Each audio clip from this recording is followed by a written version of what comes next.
Good morning. The G20 meeting in Bali was a significant turning point in geopolitical affairs.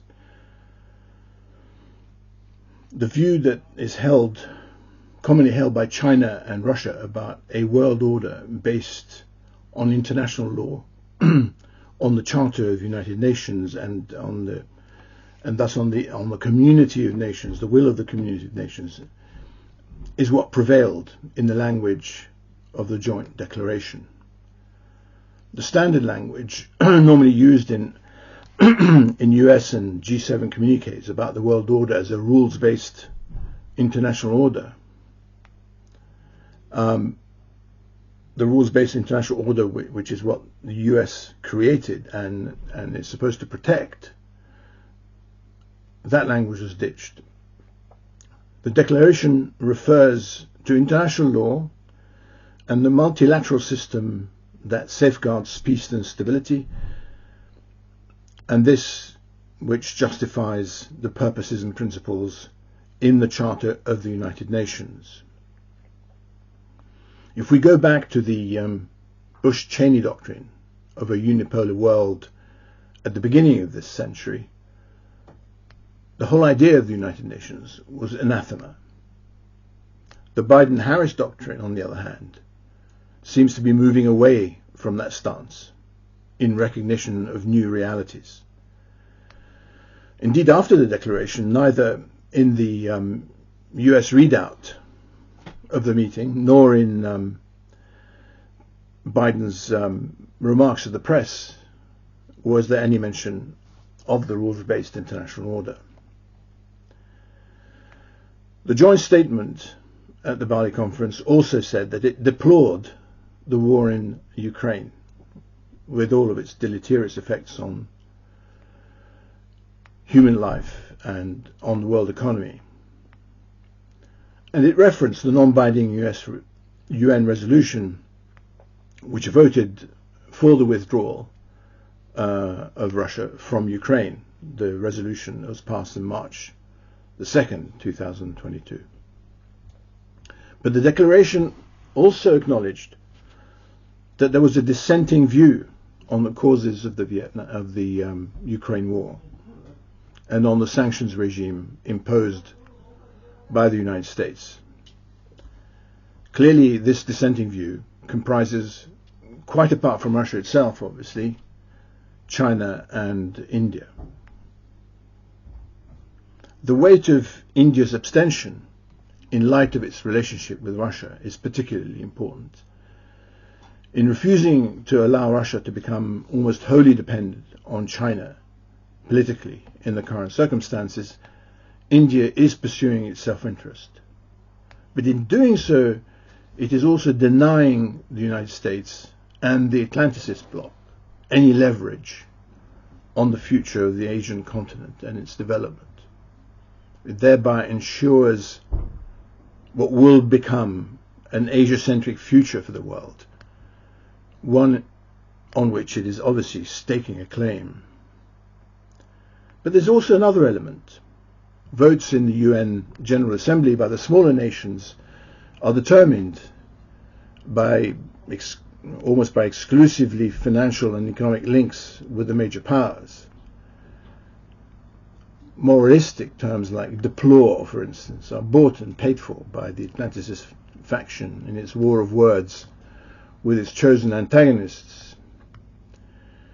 So in that regard, and in a further indication of a changing world, we have a long list of not inconsequential nations that are absentees and abstainers from the vote. Absentees from the vote and abstainers in the vote, who are tied to China's Belt and Road Initiative. Abstainers like Laos and Vietnam in Asia, for instance, and Tanzania and Uganda in Africa, all of whom were exhibitors at the Chinese import fair that was held a few days after the 30th Chinese Communist Party Congress. But there was also at that exhibition, that import fair, many nations who did vote in favor of the UN resolution. It is in recognition of all these factors, I believe, that the Biden-Harris doctrine differs from the hubristic doctrine of the Bush-Cheney years. There are 3 points that I'd like to make about global development in the light of all of this. The first is that I think that we see a consensual agreement by the United States and China that the world has changed, that the neoliberal world order is over, and that a new era of geoeconomics of nation states has begun. The second point that I'd like to make is that while the origins of the Ukraine war may have had a neoliberal character, when it began in the friction between the EU and Vladimir Putin over the EU's third energy package in 2009, the United States came along and eventually decided to take that deteriorating relationship in a different direction in its own interest. Whilst the EU, in its neoliberal wisdom, sought the privatization of all supplies of energy to the EU countries, including those in Russia, by which was clearly meant that they expected that energy supplies in Russia will be owned by European companies, the Russian state, led by Putin, refused in no uncertain terms. It's within this fraught scenario that the United States saw an opportunity to make headway in its conflict with China. My third point is that while American aims, the third point I'd like to make is that while American aims in Ukraine have been thwarted, certain limited geostrategic results have been achieved. Together with the limited successes Russia has achieved, this bodes for what will become a frozen conflict, Korean style, and that will take place despite the calls from the war party on both sides. So to my first point, for all the sound and fury about Russia and the Ukraine war, the Biden-Harris administration national security strategy does not see Russia as its main antagonist. Russia is a spoiler and a sort of irritant. The main enemy, however, is China. China is the enemy because it blew up the neoliberal world order, or what in diplomatic speak is called the rules-based international order. If the United States has had to concede to new diplomatic language at this G20 Summit and to recognize that the new world order is in the process of taking shape, the cause of that is the rise of China. This is not to say at all that the United States is not reassessing its economic philosophy as it learns from China's rise. In that sense, it isn't necessarily being dragged into this new world order, but rather accepting the failure of neoliberalism and seeking, if not actually rushing, to contribute to shaping the new order based on the new Keynesianism, which I mentioned in my last video, that contributed to Biden's win in the midterm elections. So my first point is that we see a demise of the neoliberal world order caused by China's rise, but to which I think the United States has already begun responding and adapting. Let's dig a little deeper into this. The rules-based international order has been the normative concept at the core of the neoliberal world order, and that was launched with the help of the US Trade Act of 1974. In that act, the US presidency was given exceptional extra congressional powers through an appointed US trade representative to negotiate and establish the structure of globalization through the General Agreement on Tariffs and Trade, through NAFTA, through the Uruguay round of trade negotiations that led to the formation of the World Trade Organization and to the inclusion of China ultimately in the World Trade Organization. With this power came the ability of the US president to order the sanctioning of any country that broke rules so established. A power that Trump used to the full in his presidency. This kind of globalized system of trade is normally referred to as a free trade regime.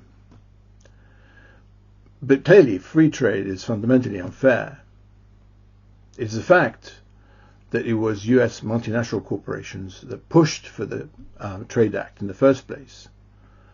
And that we have to remember that David Rockefeller was the lead proponent of this through what was called the Emergency Committee for American Trade, the acronym ECAT. But it wasn't clear to economists that large multinational corporations would always remain the beneficiaries of this system.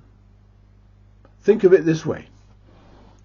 In the sport of boxing, you have classes, heavyweight, middleweight, lightweight, and so on. But in free trade regimes, you have the same rules for everyone, whatever your size and disposition.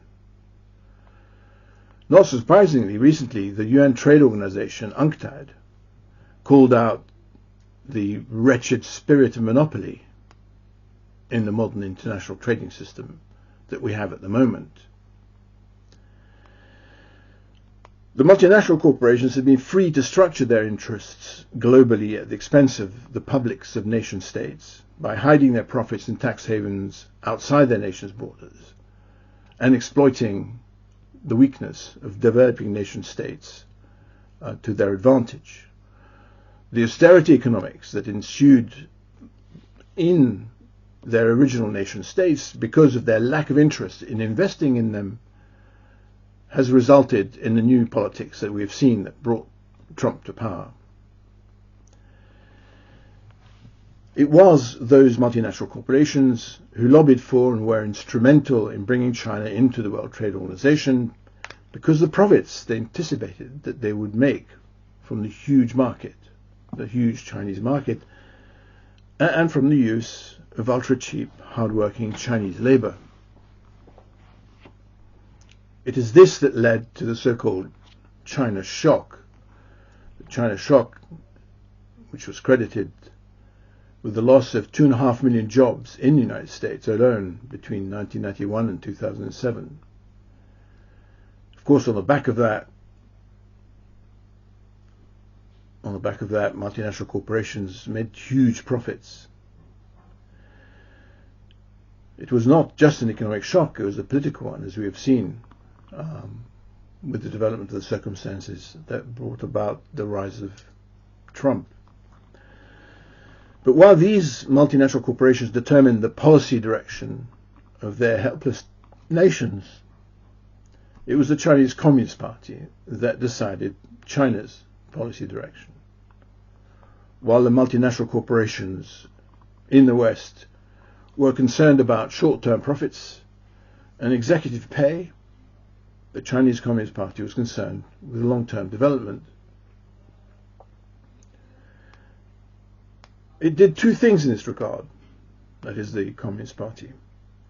It did two things which led to the rapid rise of the Chinese economy and which have been the bone of much contention.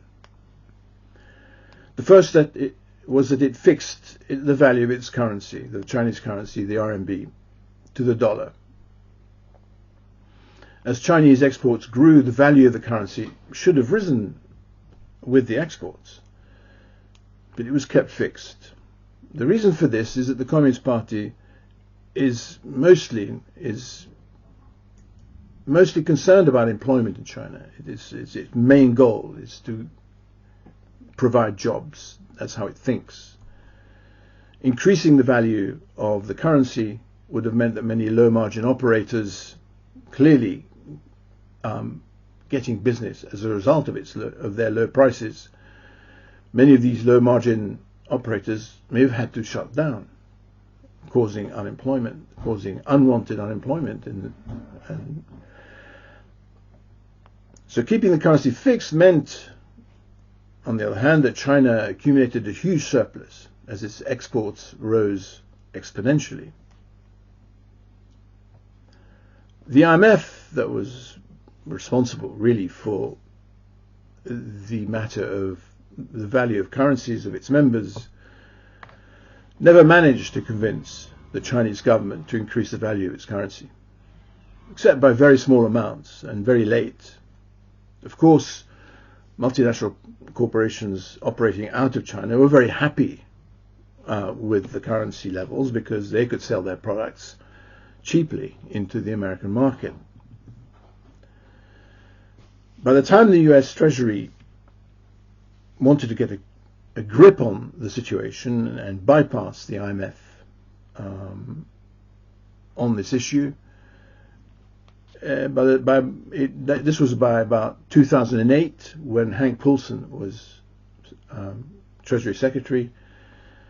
The idea being that it wanted to pressure China over its currency, just as it had done Japan over its currency, the yen, back in the 1980s. But actually it was too late, because by the time that meetings were scheduled to discuss the issue, the great financial crash had occurred. And the Treasury, instead of being in a position of chiding the Chinese Finance Ministry over the value of its currency, it was now pleading with it to bail out the American financial system. So the first thing that the Chinese Communist Party did was to keep the value of its currency fixed to the dollar, irrespective of the exponential growth of its exports. The second thing it did was that it only allowed foreign firms to sell into the Chinese market if they established local bases of production with a Chinese partner, and only if they agreed, and this is the central factor that has driven Chinese growth, only if they agreed to transfer their technology and know-how to those Chinese partners. At the time, the sheer profitability of these agreements meant that foreign firms just went for the money. They didn't think about it. Only then to regret their decision much later when they saw similar products to theirs appearing in the international markets at more competitive rates.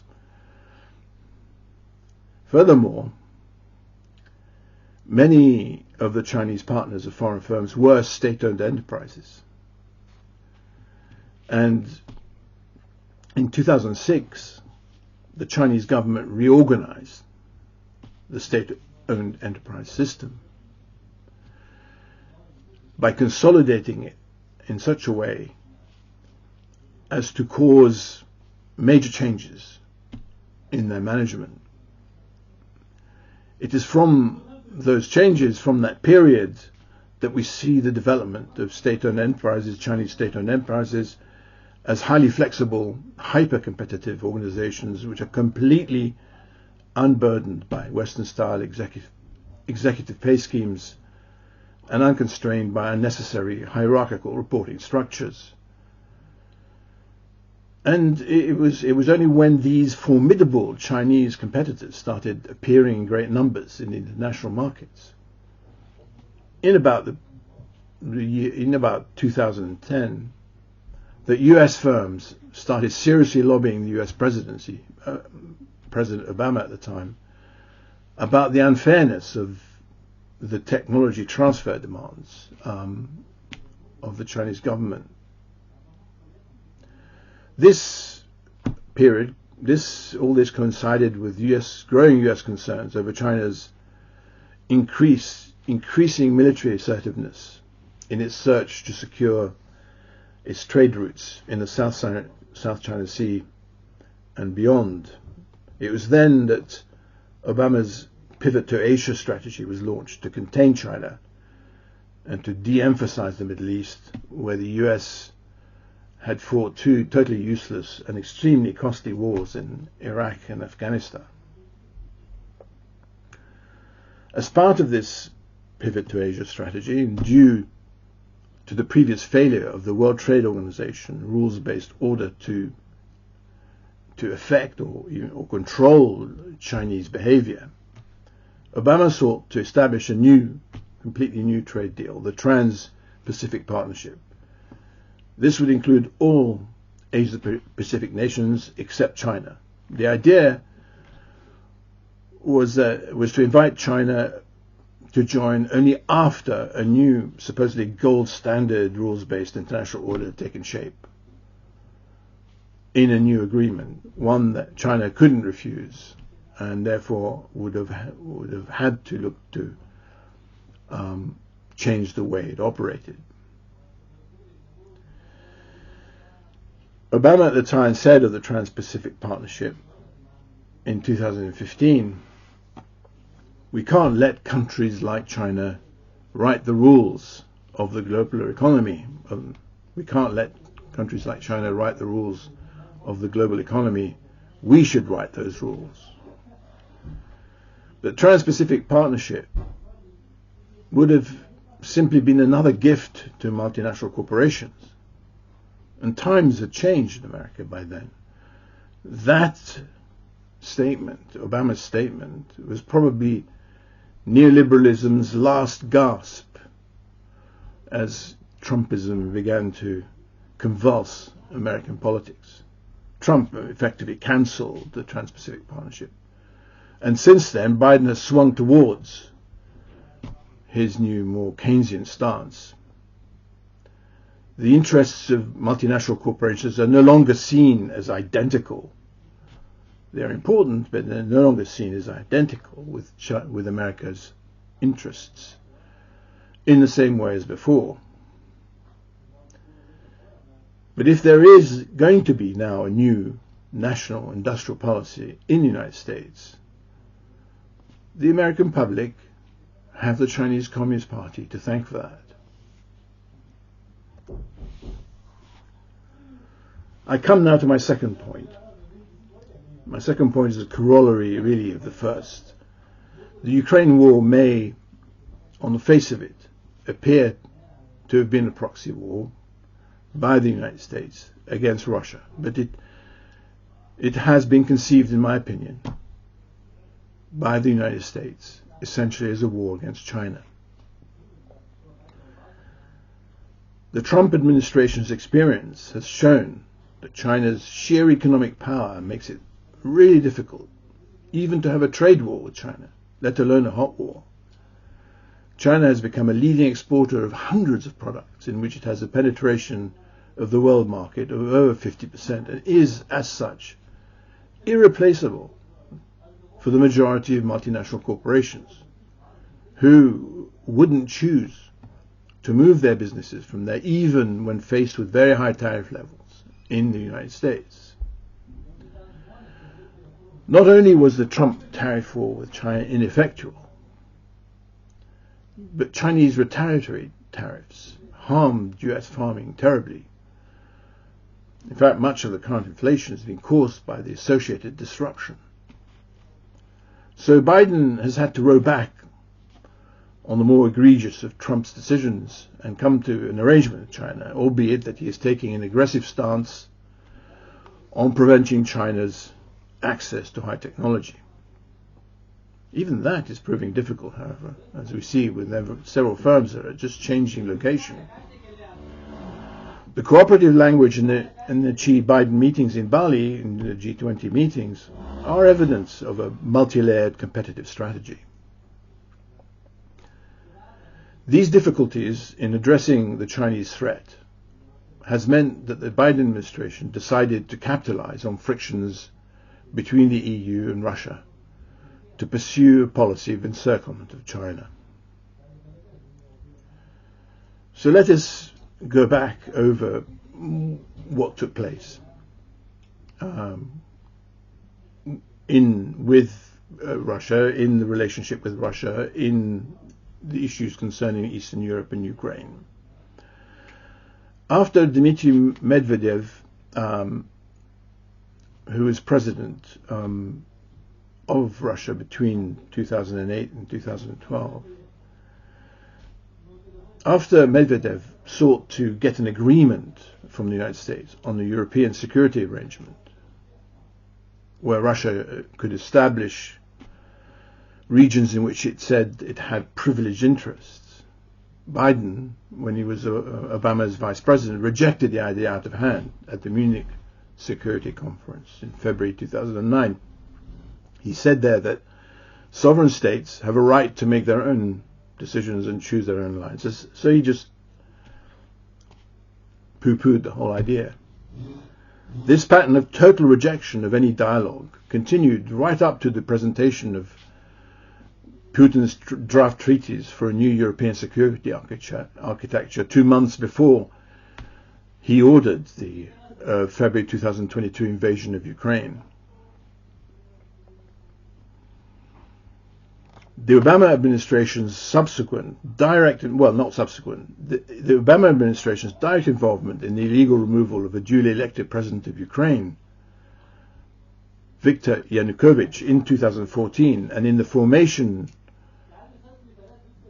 of the Ukraine government that followed, clearly belied all of Biden's claims about the sovereignty of nations and the idea that Ukraine in 2014 was itself a sovereign nation choosing its own leaders. In a publicly available recorded conversation in the midst of the Maidan revolution, Assistant Secretary of State Victoria Nuland and the US Ambassador were heard making unilateral decisions about the next Ukrainian government. The subsequent NATO military build-up in Ukraine over the following 8 years, which took the Ukrainian defense spending from 1.6% of GDP to an unheard of 4% of GDP in peacetime history, has essentially shadowed the increasing tensions with China. Russia, on the other hand, in this period, has not posed a fundamental threat to global US interests.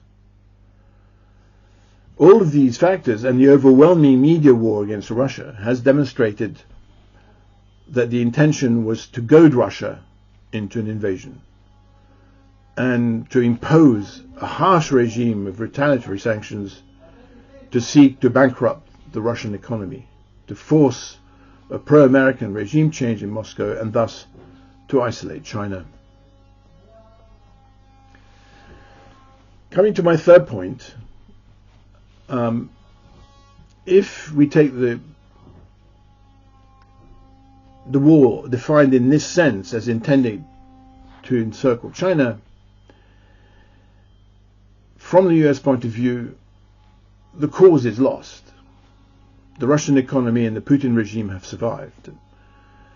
But as a war with the limited objective of denying Europe to Xi Jinping's Belt and Road Initiative, the Belt and Road Initiative whose tentacles were actually designed to reach all the way into all the European capitals, it has succeeded in keeping Europe firmly within the American sphere of influence. We have to assess the weakness of the American position at this stage in history. And this is important to see that America is really not in a good position at the moment. The great financial crash, the 2007-8 crash, has clearly spelt the end of the unipolar moment. COVID obviously added to the problem, but it wasn't the origin of the problem. In 2001, the US government had a budget surplus equivalent to 1% of GDP, of US GDP. US elites at the time could, and actually did, look at the world and pretend that they owned it. By the end of the Iraq War in 2004, that surplus had swung to a deficit of minus 4% of GDP. After the great financial crash in 2009, the deficit rose to minus 10% of GDP, a historically unheard of number. And after the COVID problem in 2020, this number increased to even a higher number, to minus 15% of GDP. Today, we're clearly down from this number, but we are at a level of minus 6% of GDP. But at this level, at minus 6% of GDP, we have a deficit that is equivalent to the deficit at the very height of the Vietnam War. So my contention is that while the Middle Eastern wars were wars of hubris, the Afghan withdrawal and the Ukraine war are acts of desperation. The Ukraine war is being fought entirely by proxy, specifically without American boots on the ground, and in the words of some American politicians, is being fought to the last Ukrainian. This war is waged in reaction to the rise of China as a major power and a subverter of the international order, a power which, in the words of the Biden-Harris national security strategy, has the intention and the capacity to reshape the international order in its favor. It is a war of desperation, but a necessary war, therefore, from the American point of view. Given this broad picture, and despite the loud noises from the war party and the Atlanticist media, a freezing of the Ukraine conflict is likely to be America's choice. On the Russian side, Putin has achieved his aim of neutralizing Ukraine to a large extent, protecting the eastern Russian-speaking population of the Donbass, again to a large extent, controlling the Zaporizhia nuclear power plant, and securing the water supply for Crimea through the Kherson province. He's even incorporated all that into Russia. So he has achieved what would be considered to be the aims of something that he never called a war from the first place, but what he wanted to term a special military operation. Having achieved these aims, he and his advisors, I don't think, would want to compromise the astonishing survival of the Russian economy from the most aggressive raft of sanctions ever devised by America against any enemy. I think that both parties have an interest in stopping the conflict where it is. It is becoming actually clearer by the day that negotiations are ongoing through back and front channels, whatever, between the United States and Russia. All kinds of stories are coming out about this or that person being involved or mediating between America and Russia. Abramovich being one of them. But the prospects for Ukraine, therefore, seem to be for a demilitarized zone being formed between the Russian and American spheres of influence around the Dnieper River. Thus, Biden would have avoided getting into another war, especially with Russia, which America at the moment can ill afford. His administration, however, would have managed to create a new physical and ideational Iron Curtain that will keep Europe firmly within the American sphere of influence for at least, I would imagine, a generation. The survival of the Russian economy and the consequent supportive effect that will have for Xi Jinping's hegemonic China is, however, disturbing for the US administration. So a pivot not to Asia, as Obama wanted, but to America first, as Trump would have it, has become the order of the day. We see how Biden's new Keynesianism has paid off so far in the midterms, and how a new industrial policy, we don't know what's going to happen in 2024 though, and we can see how a new industrial policy is being created, which, while strategizing for climate change, will also, in typical American fashion, include a program of rearmament. Thank you for listening.